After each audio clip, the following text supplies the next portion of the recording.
ආයුබෝවන් සියලුම දෙනාට. අද අපි කතා කරන්න යන්නේ අධික පෝෂණ ගුණයෙන් යුක්ත පළතුරක් පිළිබඳ.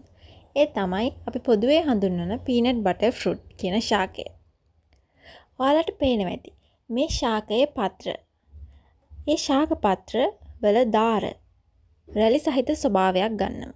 ඒ වගේම එහි ඇති කුඩා ඕවලාකාර ගෙඩිය ඉදුණු පසු තද රතු පැහැයට හැරෙනවා. මෙම ශාකයේ ප්‍රධාන ලක්ෂණ කිහිපයක් අපිට දැක බලා ගන්න පුළුවන්. ඒ අතර මෙහි ඇති ඇලෙන සුළු මදයේ රසය සහ සුවඳ අපි කැමට ගන්නා පීනට් බටර් වලට බෙහෙවින් සමානයි. ඒ වගේම මීට අමතරව වියලි අත්තික්කා හෝ පර්සිමන් පළතුරු වැනි පැණි රසක්ද මෙහි අන්තර්ගත වෙනවා. මේකේ කොළවල ස්වභාවය. මෙහි කොළ තරමක් විශාල තද කොළ පැහැති සහ දාර තරංගාකාර හෙවත් රැලි සහිත ස්වභාවයක් ගන්නවා. ඵලදාව. මෙම ගෙඩි මුලින්ම කොළ පැහැයෙන් හටගෙන පසුව කහ තැඹිලි පැහැයට හැරී අවසානයේදී හොඳින් ඉදුණු පසු තදු රතු පැහැයක් ගන්නවා. තැඹිලි හෝ රතු පැහැයට හැරී මදක් මෙලෙක් වන විට මේවා නෙලා ගන්න අපිට හැකියාව තියෙනවා. මෙම පළතුර නිවර්තන කලාපීය දේශගුණයට ඉතා හොඳින් ඔරොත්තු දෙන අපේ රටේද පහසුවෙන් වගා කළ හැකි කුඩා ප්‍රමාණයේ පඳුරු ශාකයක් වෙනවා. මේ අපි කතා කරන පීනට් බටර් පළතුරු ශාකය රසෙන් පමණක් නෙවෙයි සිරුරට හිතකර පෝෂණ ගුණයන් රැසකින්ද පොහොසත් පළතුර. එහි ඇති ප්‍රධාන ගුණදායකත්වයන් කිහිපයක් පහතින් අපි කතා කරමු. මෙම පළතුරේ ප්‍රතිඔක්සිකාරක බහුලව දක්නට ලැබෙන පළතුරක්.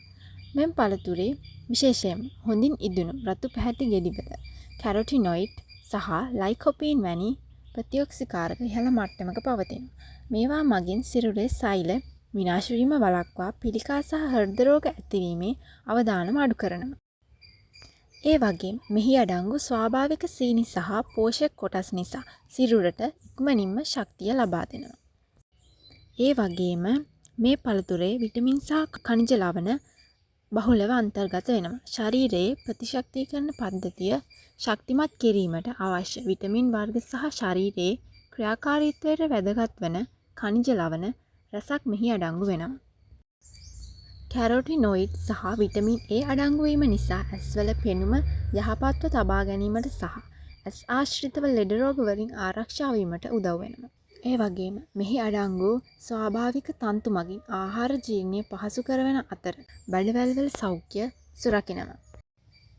සාමාන්‍යයෙන් පළතුර නැවුම් ආහාරයට ගැනීමෙන් උපරිම ගුණ ලබාගත හැකි අතර මිල්ක් ෂේක්ස්, ස්මූති හෝ ජෑම් වර්ග සෑදීම සඳහාද බහුලව භාවිතයට ගන්නවා. ඉතින් ඔබගේ නිවසේත් මේ වගේ පීනට් බටර් ෆෘට් ශාකයක් වගා කරගන්න. ඒ වගේම channel එකට like කරන්න, share කරන්න, subscribe කරන්නත් අමතක කරන්න එපා.